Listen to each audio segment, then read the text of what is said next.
coup, me voilà avec vous pour une toute petite vidéo qui va durer moins d'une demi-heure à peu près. Voilà, je surveille l'heure à ma pendule. Voilà, j'ai ouvert un petit bouquin. J'ai été... Aujourd'hui, c'est une vidéo un peu spéciale. Déjà, un indice avec le fond vert. Voilà, que je vais mettre. Alors, bien sûr, on va... Hop. Voilà, être un peu plus dans la lumière. Mettre un peu de lumière sur mes 40 dernières années, bien sûr, comme je vous l'ai promis, une vidéo au moins une fois par mois, voire même plus, on verra. Déjà, pour ma première vidéo de souvenirs, les souvenirs des parcs d'attractions. Voilà, enfin, les 2, 3 parcs d'attractions, ça veut dire parcs d'attractions, je comprends également aussi les parcs animaliers, les zoos et tout ça. Alors, mon premier parc d'attraction, c'est donc Disneyland Paris. Disneyland Paris, quand j'étais petit, alors bien sûr, on était plusieurs enfants, des enfants donc qui ont des parents agriculteurs, voilà, qui ne peuvent pas voyager, les agriculteurs, les agriculteurs de manière générale doivent travailler tous les jours, surtout bien sûr ceux qui font du lait pour les fromageries, ceux qui élèvent des vaches, comme ma famille, mes parents, et mon frère maintenant. Donc parlons de ce premier voyage à Disneyland Paris. Donc on devait partir dans la nuit de Rions-Montagne pour aller à Disneyland, passer, je crois, bon, on a dû passer un petit week-end, voilà. Parce que j'ai pas de souvenir à quelle période c'était, si c'était automne, printemps, automne ou hiver, je ne me rappelle plus. Mais j'ai quand même quelques photos souvenirs avec mes camarades de l'école primaire. Voilà, c'était... Bon, après, bien sûr, j'ai les souvenirs de quelques attractions et des souvenirs de quelques animations. Alors, à Disneyland Paris, donc c'est à côté de Paris, plus précisément à Marne-la-Vallée. Voilà, Marne-la-Vallée chez Si, hein, le nouveau nom. Voilà, Marne-la-Vallée, Val d'Europe. Voilà, comme c'était Euro Disney au départ, ça s'appelait Euro Disney, parce que c'était bien sûr pour parler de l'Europe, hein, le seul parc européen qui parle de Disney, qui parle de l'univers de Disney. Donc bien sûr, il y a pas mal d'Européens qui viennent visiter ce parc. Voilà. Et je rappelle qu'il existe également d'autres versions de ce parc. Je crois qu'il existe 2 versions du parc Disney aux États-Unis, en Floride et je crois en Californie. Voilà, pour ceux qui sont à l'est ou à l'ouest des États-Unis. Il y a une version asiatique, évidemment, à Tokyo, je crois, vers Tokyo, au Japon, je crois. Voilà, Tokyo Disneyland, hein, ça s'appelle grosso modo comme ça. Et la petite particularité pour les Américains, c'est qu'ils ont un centre qui s'appelle Epcot Center. Epcot Center. Voilà, en Floride. Epcot Center, c'est une sphère qui ressemble à une petite balle de golf. Voilà. Mais je sais pas au niveau de l'échelle, mais c'est énorme. Voilà, une énorme balle de golf. Voilà, le Epcot Center. Voilà, donc j'ai pas trop le temps voilà, je vais essayer de vous sortir quelques petites images que... Voilà, je vais sélectionner la meilleure image que j'ai de Disney dans mes souvenirs sur le fond vert. Donc on parlait du voyage, donc évidemment c'est très long, hein, du fin fond du Cantal jusqu'à Disneyland. Alors comment on est venu? Je crois qu'on était en bus. Voilà. Rions-Montagne, il n'y a pas de gare SNCF pour prendre le train. Dans mes souvenirs, je crois qu'on avait pris un bus. Voilà. Pour aller à Disneyland, donc, après, à savoir quand est-ce qu'on est arrivé en journée ou fin de journée, je sais plus. Voilà, les hôtels. Je pense que logiquement, on est dû arriver en milieu de journée, on va dire. Voilà, il faut grosso modo, ce que j'ai calculé sur internet, j'ai calculé qu'il fallait à peu près 8 heures de route du Cantal pour aller jusqu'à Disneyland. Voilà. Après, j'ai aussi fait des calculs si on doit prendre des trains. Voilà. Donc voilà, si vous voulez, donc voilà, pour le Cantal, pour les Cantaliens qui me regardent, si vous voulez aller à Disneyland, soit vous prenez 8 heures, 9 heures de route, prendre l'autoroute A75 direction Paris, et ensuite faire une petite bifurcation vers Strasbourg pour aller à Disneyland. Ou sinon, vous avez la possibilité d'y aller en train. Alors en train, bien sûr, c'est que nous, on n'a pas de lien direct avec Disneyland, donc on est obligé de bifurquer vers Lyon. Voilà, de prendre un train... Non, il faut d'abord prendre un train pour aller à Clermont. D'accord. De Clermont, tu prends un deuxième train pour aller à Lyon. Parce que Clermont, il n'y a pas de lien entre Clermont et Disneyland. Parce qu'ensuite, il faut aller de Clermont à Lyon. Et ensuite, de Lyon à Disneyland. Voilà, donc... Après, c'est un peu plus long. Ça prend... je sais plus, j'ai... Dans la tête, mais voilà, c'est que bon. Ça va un petit peu plus, oui, ça va un petit peu plus vite, ça va un petit peu plus vite. Je crois que ça réduit à peu près de la moitié, soit 9 minutes. Voilà, en 5-6 heures, je crois, en train, tu peux facilement arriver à Disney, je crois. Voilà, en faisant la bifurcation Clermont, Lyon, hop, Disneyland. Mais revenons à mon histoire d'enfance, à mon histoire de mes souvenirs à Disneyland. Pourquoi je vous parle de Disneyland? Parce que je viens de voir la petite sirène, la dernière version, hein, la version humaine de la petite sirène. Voilà. La version réelle, la version donc, si ça existait réellement, parce que bien sûr vous connaissez forcément le dessin animé original de la petite sirène, évidemment, avec après la version dessin animé, c'est carrément autre chose, hein, la version live avec bon après c'est vrai qu'ils se sont dit bon allez, on va pas faire bon je reviens pas sur cette histoire de blanc et de noir, mais on revient à Disneyland. Donc voilà, comme j'ai vu la petite sirène, je me suis dit tiens, j'en profite, je parle un peu de la petite sirène et ensuite surtout de mon voyage de ma découverte de Disneyland quand j'étais petit. Alors c'était évidemment avec le soutien. Alors le soutien financier de la MSA, la Mutuelle Sociale Agricole, dans les années 90. Donc la Mutuelle Sociale Agricole a financé un voyage à Disneyland. Voilà, donc il payait évidemment le transport et bien sûr l'hébergement et l'entrée au parc. Voilà. Dans mes archives, je crois que j'avais gardé la carte d'entrée, le pass pour entrer à Disneyland. Je ne sais même pas si c'est toujours le système d'une carte. Voilà, la carte avec un personnage Disney marqué dessus, etc. Voilà, faut passer la carte au portillon d'entrée. Voilà. Après, le parking est énorme. Voilà, le nouveau parking, là, dernièrement, ils ont mis une partie du parking à l'ombre, avec bien sûr les panneaux photovoltaïques sur une partie du parking. Donc voilà, donc au parking du parking, on a ensuite accès à un tapis roulant. Aucun rapport avec Aladdin, etc. Mais il y avait un espèce d'escalator, mais plat. Voilà. Voilà, ça t'évite de marcher quelques centaines de mètres jusqu'à l'entrée du parc. C'est un truc sympa. Hein.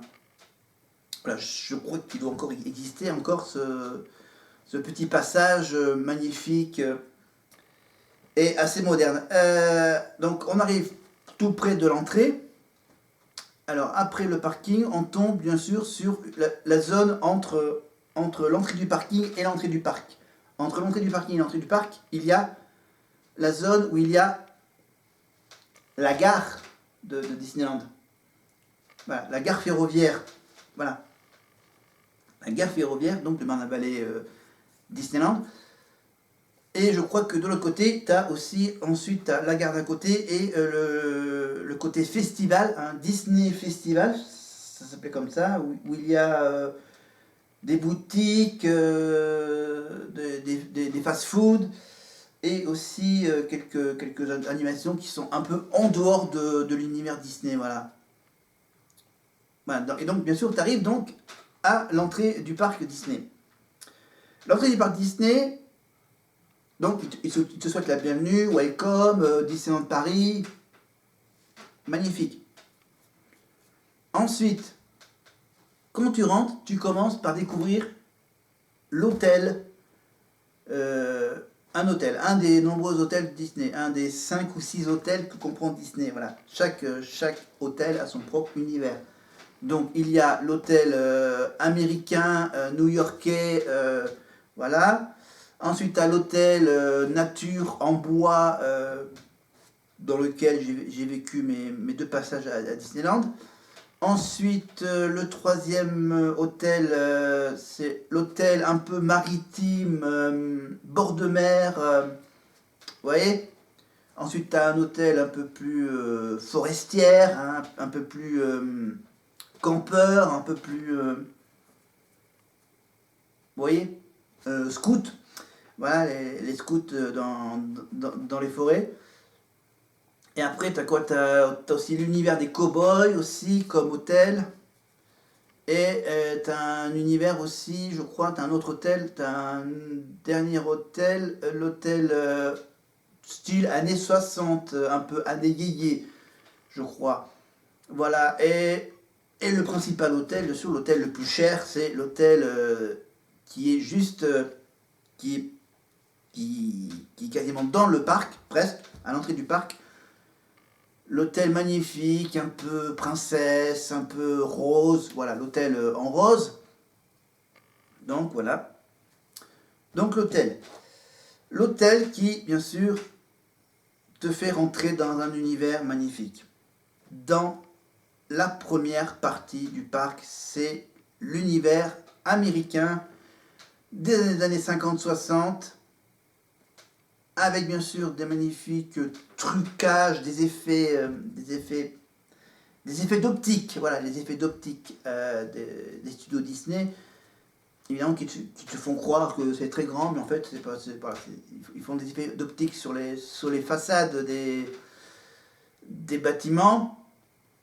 Voilà, les bâtiments, donc c'est principalement des restaurants, des boutiques, des services qu'on te propose, voilà. Bon, je vous rassure, il y a aussi une partie pour les tout petits. Pour les petits enfants qui ne peuvent pas encore aller dans le parc, il y a une garderie pour les petits enfants, pour les premiers nés. Voilà, vous avez toutes les infos sur le site de Disneyland Paris. Mais ce qui est intéressant, bien sûr, c'est tu rentres, tu commences obligatoirement par la partie américaine, Main Street USA, premier univers. Il n'y a pas grand chose à faire, il n'y a pas d'attraction. Si, t'as le petit train qui fait le tour du parc principal. Ça, évidemment, je l'ai pris. Hein, le train qui fait le tour, voilà. Voilà, ça t'évite d'aller au centre du parc et ensuite décider tu vas où tu vas. Tu vas vers l'univers. On va commencer par l'univers. L'univers Frontierland, Adventureland, Fantasyland, Discoveryland. Voilà. Discoveryland, c'est un peu futuriste, Jules Verne, Star Wars, Space Mountain, le Nautilus, 20 minutes sous les mers, voilà, et les petites autos, et voilà, les trucs avec plein d'effets spéciaux, je crois. Voilà. Ensuite, tu as l'univers Fantasyland. Évidemment, l'univers Fantasyland avec la petite musique que tu entends dans tout tu dois entendre dans pratiquement tout le parc, la fameuse petite musique de la maison des poupées. Évidemment.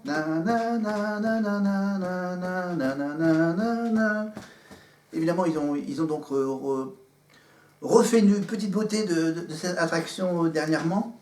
Voilà, l'univers des poupées du monde entier qui se réunissent dans un seul et magnifique monde. Ah, c'est un petit monde.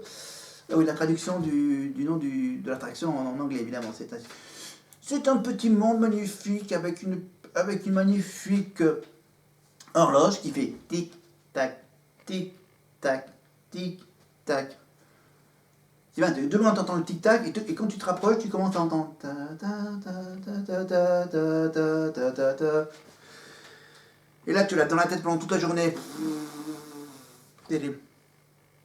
Mais bon, il n'y a pas que ça. Hein. Voilà, dans Fantasyland, tu as les petites attractions pour découvrir les histoires de Peter Pan, Blanche-Neige et les Sept Nains.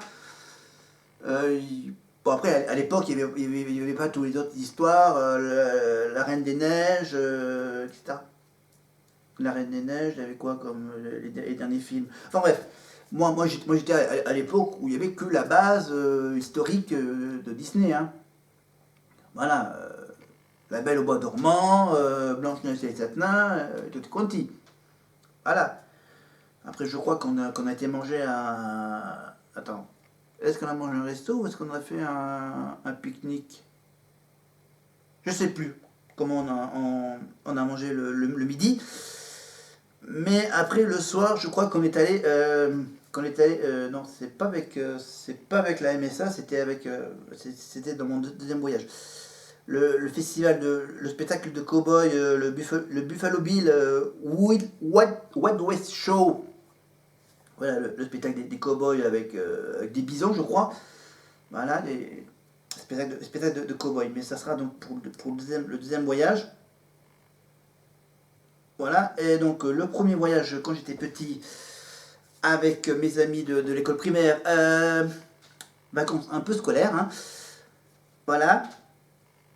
Donc, comme on était petit, bien sûr, on ne pouvait pas avoir accès à Space Mountain, mais j'ai quand même pris l'attraction en photo, le magnifique bâtiment du Space Mountain. Et après, donc, je parlais donc de Fantasyland. Je vais vous décrire un peu l'univers de Adventureland. Alors, Adventureland, c'est quoi? Ah oui, c'est Aladdin. Vous voyez, Aladdin, t'as quoi? T'as Aladdin, t'as Indiana Jones, je peux le dire, Indiana Jones un peu. Voilà, avec le train de la mine, ensuite... Ah oui, Pirates des Caraïbes, bien sûr, l'attraction des pirates, des corsaires maritimes. C'est vrai qu'à Disneyland, il n'y a vraiment pas d'attraction de la petite sirène. Parce qu'en fait, parce que dans les princesses, t'as quoi? T'as Pocahontas. Voilà, Pocahontas. La Belle au Bois dormant, Blanche-Neige et les Sept Nains, La Reine des Neiges, La Princesse et la Grenouille. Après, t'as quoi? Ah oui, non. Attends, faut pas que je me gourre. Si, t'as... Merde, t'as... Lilo et Stitch. Ouais, c'est pas tout à fait Disneyland, ça. C'est plutôt Disney Channel. Et puis, bien sûr, les derniers, donc t'as Vaiana, bien sûr, et maintenant la nouvelle petite sirène. Mais ce qui est intéressant, c'est... Oula, c'est un peu trop long. Donc voilà, Adventureland, ensuite à Frontierland avec un magnifique bateau qui fait le tour du train de la mine. Voilà, ensuite à la maison hantée, évidemment, hein, le côté famille Adams, un peu famille Adams, donc maison hantée, pour Halloween c'est magnifique, hein. Voilà. Donc tout ce que j'ai découvert, donc c'est uniquement l'univers principal de Disneyland. À l'époque, il n'y avait pas le côté Disney Studios et le côté du campus, le campus des super-héros de Marvel. Mais voilà, pour Disney, moi, j'ai découvert donc cette partie-là. Voilà. Alors, les chambres d'hôtel au Sequoia Lodge. Mes soirées au Sequoia Lodge, donc hôtel évidemment, structure en bois. Après la télé, il y a une télé. Dans mes souvenirs de mes 2 voyages à Disneyland, donc je vais quand même parler aussi un peu de mes deux voyages en même temps. Voilà, parce que comme on n'a pas beaucoup de temps, je parle trop. En fait, c'est Kuya Lodge. À l'époque, la télé, on avait accès à à des chaînes spéciales Disney. Voilà. Après, j'ai pas souvenir qu'on a accès aux chaînes de télé françaises. Voilà, comme on est dans l'univers Disney, il faut qu'on reste vraiment dans l'univers Disney, même au niveau de la télé. Mais à part ça, voilà, apparemment, c'est des hôtels magnifiques. Hein, en principe, ils font des beaux hôtels. Hein, voilà. Hein, on va pas leur annoncer de mauvaises choses. Voilà, et après le retour, on se quitte le truc et on fait le chemin du retour. Voilà. C'est vrai que là, voilà, du coup, maintenant j'ai grandi, maintenant j'ai bientôt 40 ans et j'ai pas trop les moyens pour aller à Disneyland. Voilà, ça coûte trop cher pour aller à Disneyland. Voilà. Voilà, je l'avoue, voilà. Disneyland, déjà, c'est trop loin et c'est trop cher. Voilà. Après, voilà, je peux également vous parler, voilà, c'est que maintenant je remplace Disneyland en regardant, par exemple, les séries Marvel, les films Marvel, La Petite Sirène, et voilà, etc. Les séries Star Wars, etc. Voilà, ça remplace un peu le parc d'attractions. Maintenant que j'ai quasiment 40 ans, c'est carrément plus de mon âge d'aller à ce parc. Hmm. C'est vrai, c'est triste, mais j'aurais bien aimé aller voir le Disney Studios, voilà, voir ces magnifiques bâtiments qui ressemblent à des studios de cinéma américains. Voilà, aller faire des petites attractions du film Cars, Toy Story, Woody, voilà. Après, voilà. Après, bien sûr, maintenant qu'il y a maintenant le côté Marvel avec donc tous les super-héros, Wonder Woman, je me trompe, je me trompe, je me trompe. Enfin bref, Marvel, Black Widow, voilà, merde. Enfin bref, voilà, c'est vrai que voilà, je manque pas mal de choses, mais heureusement que voilà, il y a mes loisirs télévisuels et cinématographiques avec Disney, et aussi donc mes autres loisirs qui sont donc faire des vidéos YouTube et faire plein d'autres choses, comme par exemple aller à Vulcania. Voilà, Vulcania, le parc d'attractions d'Auvergne, à côté de Clermont-Ferrand. Juste à côté de Clermont-Ferrand, t'as le Puy-de-Dôme, et à côté du Puy-de-Dôme, t'as Vulcania. Voilà. Tiens, on finit quoi? On va finir par vous dire déjà que le Tour de France, c'est dans à peu près un mois. Dans presque un mois, le Tour de France va passer au sommet du Puy-de-Dôme. Magnifique. Voilà, l'étape 9 du Tour de France du dimanche 9 juillet avec les 182,4 km de Saint-Léonard-de-Noblat en Haute-Vienne jusqu'au sommet du Puy-de-Dôme dans l'Auvergne.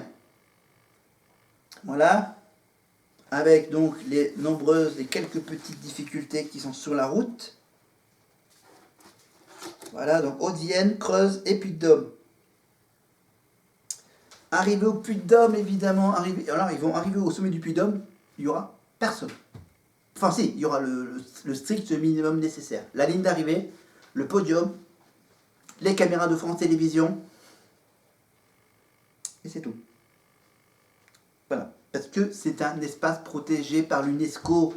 Voilà, la chaîne des puits et le Puy-de-Dôme fait partie de l'ensemble évidemment protégé.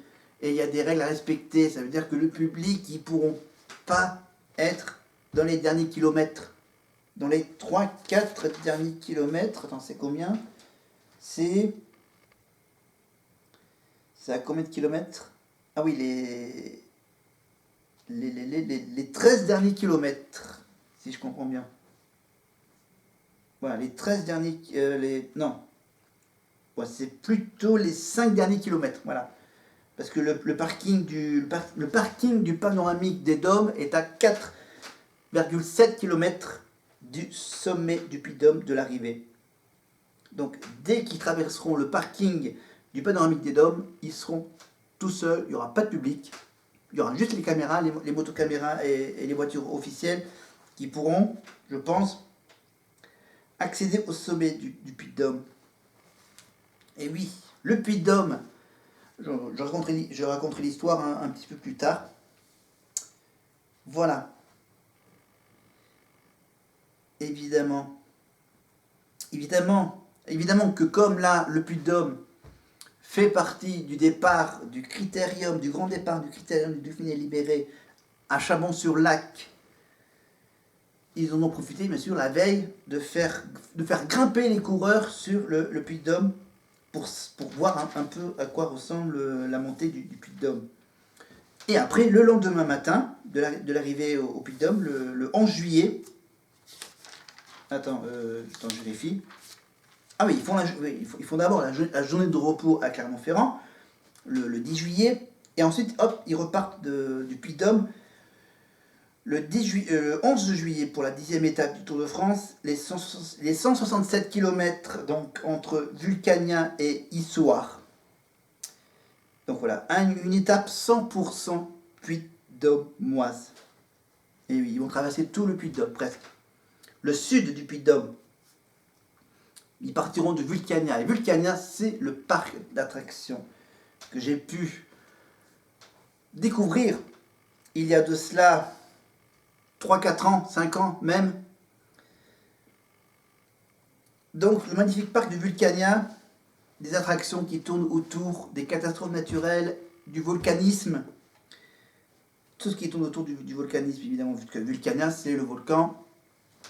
Et voilà, vous chercherez toute l'histoire de ce parc d'attractions qui servira de point de départ à cette 10e étape du Tour de France, qui partiront de Vulcania vers 13h, 13h05, voilà, départ donc Vulcania le mardi 11 juillet à 13h05, avec bien sûr un petit passage dans les Monts d'Or, dans le massif du Sancy, le puits de Sancy, Super Besse et Sainte-Anastasie, le château de Murol, Chambon-sur-Lac, évidemment Chambon-sur-Lac, qui a servi qui était donc la première étape de ce critérium le critérium du Dauphiné Auvergne-Rhône-Alpes, évidemment. Voilà, avec bien sûr le col de Guéry, le col de la Croix-Saint-Robert, voilà, et avec une arrivée à Issoire. Voilà.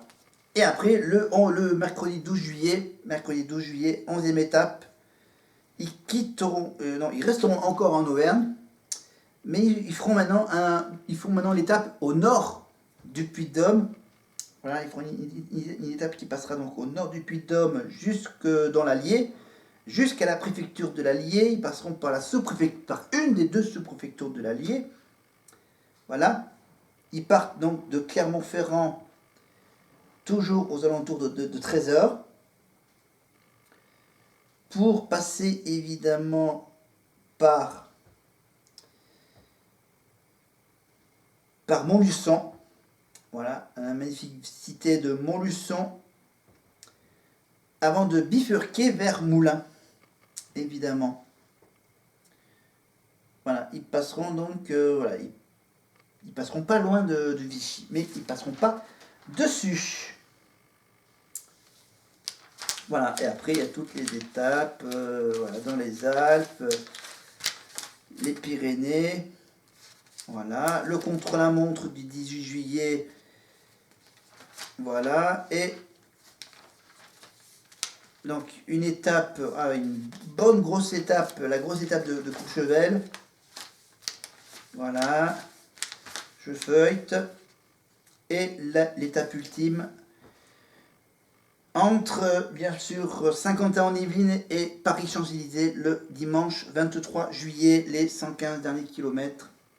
Et les 9 passages sur la ligne d'arrivée à Paris, l'Arc de Triomphe, une arrivée prévue le 23 juillet aux alentours de 19h30. Voilà, 19h, 19h30, donc ça dépend. à la vitesse où rouleront les coureurs. Voilà, et c'est tout ça, c'est toutes ces infos que j'ai eues sur le magazine du vélo, qui parle évidemment du Tour de France, donc le guide du Tour de France, c'est pas le guide officiel, qui sera disponible dans quelques jours dans tous les bons marchands de journaux. J'ai évidemment avec moi, dans ce magazine, il y a aussi la carte du Tour de France, vous voyez, et j'en ai aussi profité pour acheter l'album des autocollants à collectionner, vous voyez. Je ne vais pas faire de pub, évidemment, avec la marque la plus connue au monde, les fameux stickers autocollants à collectionner avec les équipes des coureurs du Tour de France et les étapes. Voilà. Voilà, on a donc fait un peu le tour. Mon voyage à Disneyland, le magnifique film, malgré les petites critiques un peu techniques sur la petite sirène. Et on a fini avec bien sûr les dernières infos sur le Tour de France avec donc les étapes. Et évidemment, maintenant on attend avec impatience le départ de ce tour le 1er juillet à Bilbao, San Sébastien, le Pays Basque, évidemment avec un passage à Bayonne, Dax, Pau, Tarbes, évidemment. Qu'est-ce qu'il y a d'autre comme ville? Bordeaux, Limoges, donc ensuite j'ai parlé du Puy-de-Dôme. Ensuite, qu'est-ce qu'on a comme grande ville? On a donc, j'ai parlé de Courchevel, je vais parler aussi de Morzine, Mont-Blanc, voilà, Bourg-en-Bresse, les territoires de Belfort. Et ensuite, donc, Paris, Champs-Élysées. Voilà, en gros. C'était une vidéo sympathique, voilà, mais quelques petits souvenirs de Disneyland. Donc j'ai fait une fois avec des camarades du même âge que moi, et ensuite j'ai fait un deuxième voyage à Disneyland au niveau familial. J'y suis allé avec mon frère. C'était je crois que j'y suis passé donc un week-end à Paris, voilà, dans la région parisienne, voilà, où j'ai eu la chance d'aller aller à la Tour Eiffel. Je me souviens que j'ai été faire le tour de la place de l'Étoile, évidemment. Oui, la place de l'Étoile, oui. Autour de l'Arc de Triomphe, oui, c'est la place de l'Étoile. Voilà, je crois que bon, normalement, j'ai dû passer également devant la Concorde. Mais c'était il y a longtemps, j'ai pas la date exacte. Mais voilà, j'y suis allé en famille, donc voilà, un petit séjour dans la banlieue parisienne, avec bien sûr visite de Paris et de Disneyland Paris. Ah oui, on a même été au parc Astérix. Voilà, parc Astérix, voilà, mais je suis allé qu'une seule fois, donc voilà, j'ai juste un souvenir, je crois que j'ai une photo où j'étais à côté, bon, si vous voulez savoir, si vous voulez avoir des infos sur le parc Astérix, j'ai pas beaucoup d'infos là-dessus, j'ai pas beaucoup de souvenirs là-dessus, mais c'est surtout Disneyland, bien sûr, que je m'en rappelle le plus. Voilà, si vous voulez avoir aussi des souvenirs par exemple, sur Vulcania. Voilà, Vulcania. Après, bien sûr, j'ai pas encore été au PAL. Bientôt, peut-être. Voilà, ensuite j'ai été aussi au parc animalier d'Auvergne, dans le Puy-de-Dôme. Après, les loisirs. Après, voilà, des projets. Voilà, j'aimerais bien, par exemple, aller au Futuroscope, qui est pratiquement le grand parc d'attractions qui est le plus près. Après, un petit peu plus loin, t'as le parc du Puy du Fou, qui est un peu plus, voilà, qui parle un peu plus sur l'histoire de France. Voilà, le côté futuroscope, le côté futuriste, avec plein de trucs modernes.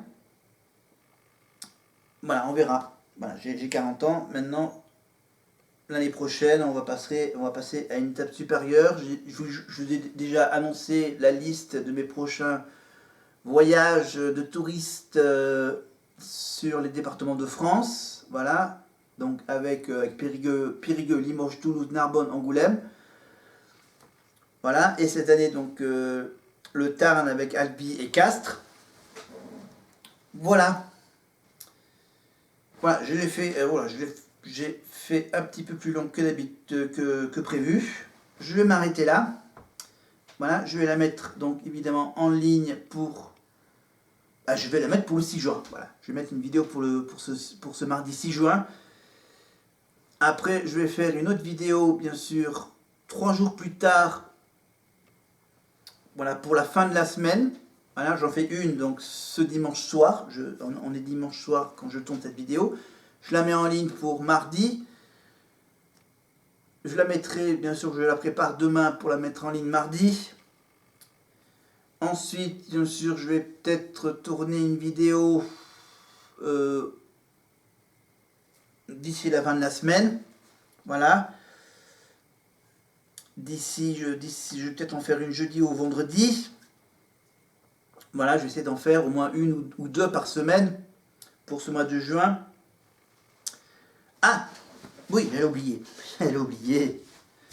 Le plus important, évidemment, c'est ma petite partie quiz, ma partie questionnaire. Voilà, mon petit bouquin d'antan. J'allais oublier. J'avais oublié de vous donner les réponses, évidemment, à chaque nouvelle vidéo. C'est doses de questions et de réponses. Qu'est-ce que je vous ai demandé déjà?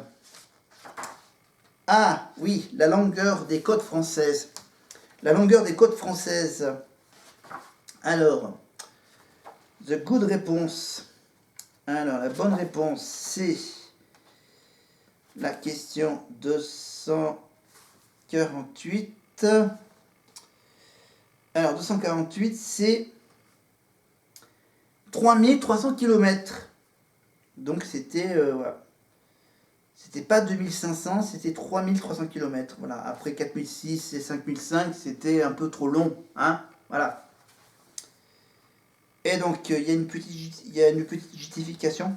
3300 km de côte sur un pourtour total de 5500 km. Voilà. Voilà, le tour de la France fait au total 5500 km, dont 3300 sont des côtes maritimes. C'est ça. C'est ça. Et le reste, ce sont donc des côtes terrestres, hein, des frontières terrestres entre l'Espagne, l'Italie, la Suisse, Belgique, Allemagne, Luxembourg. Voilà. Alors, vous le savez que ce qui est important, c'est le climat. Voilà, l'élément important, le climat tempéré. La France a un climat tempéré. Ça tient principalement à sa situation en latitude.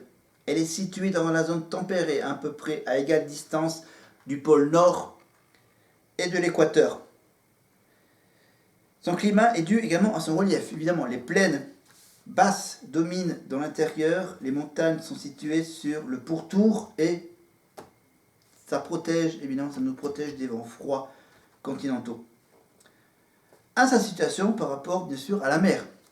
Ces plaines qui s'ouvrent largement à l'influence adoucissante de l'océan Atlantique ou de la Méditerranée. Voilà, voilà. Un titre d'exemple, la température moyenne annuelle de la France est de 11 degrés. 9 degrés du côté nord et 15 degrés du côté sud. Voilà, donc la France reçoit en moyenne 80 cm de pluie par an. Blablabla, blablabla. Maintenant, voilà ma petite question géographique. Ma petite question géographique du jour, c'est parmi ces 5 régions,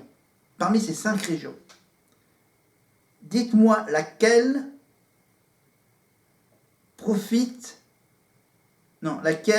des régions ne profite pas du climat maritime. Parmi ces régions, entourez celles qui ne profitent pas du climat maritime. Donc là, vous ne pouvez pas entourer, mais vous pouvez bien sûr dire à peu près qui est l'intrus. Voilà. Qui est l'intrus? Quelle est la région qui profite le plus du climat maritime? Est-ce que c'est la Bretagne, la Gironde, le bassin parisien,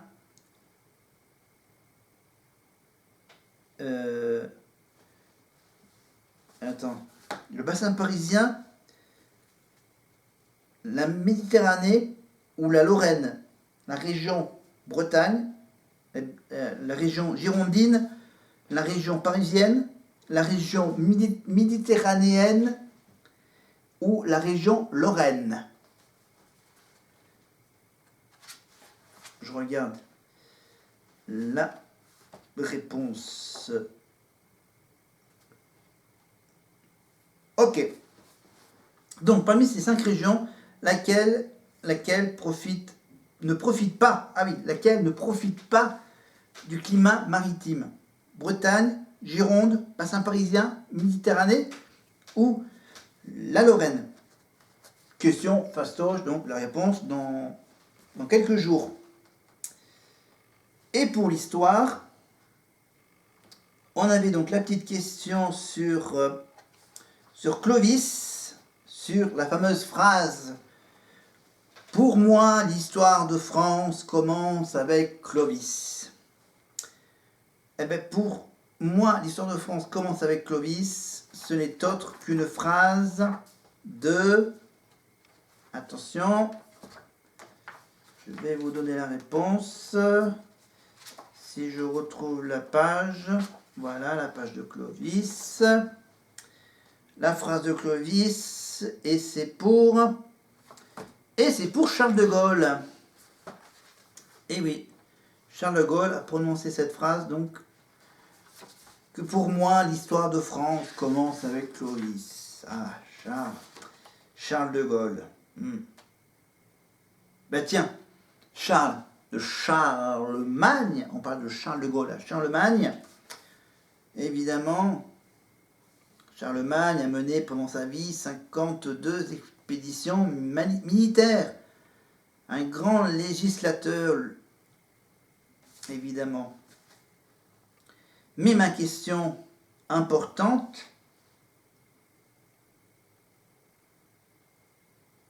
c'est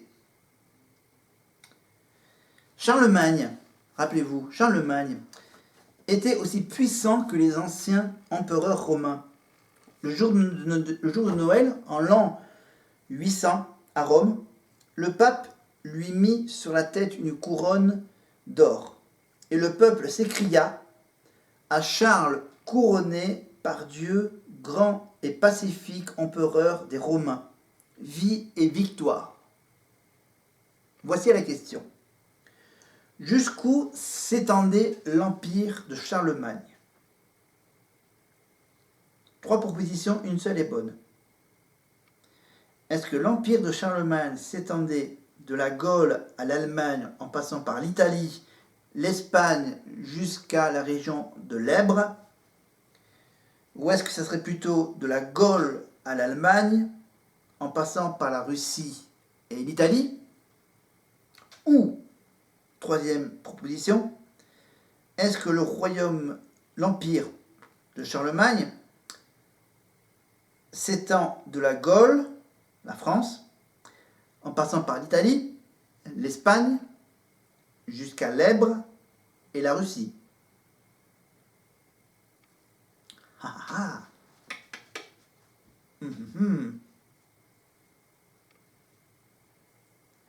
Et oui.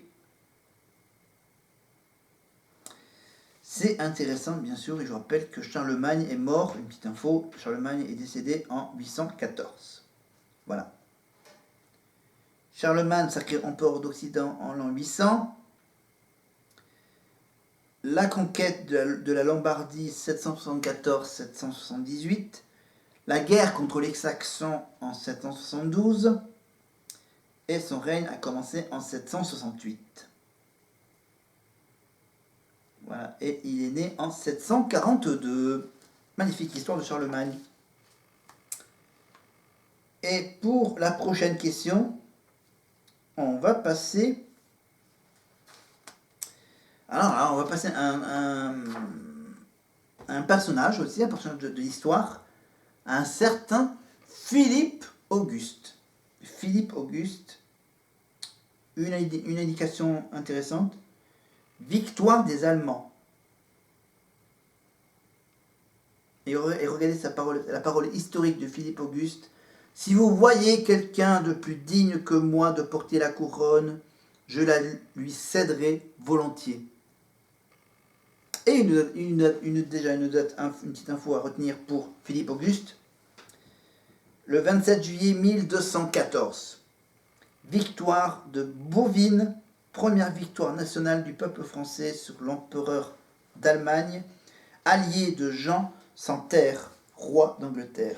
Voilà, pour ceux qui sont fans d'histoire, donc c'est sympa de se le remémorer. Voilà, donc prochain sujet, après Charlemagne, on passera carrément à un autre univers, l'univers de Philippe Auguste. Voilà mes questions, mes réponses. Maintenant, on peut s'arrêter là. Et moi, je vous dis à plus tard. Abonnez-vous, cliquez sur la cloche comme d'habitude, les commentaires en bas de la vidéo. Bye bye.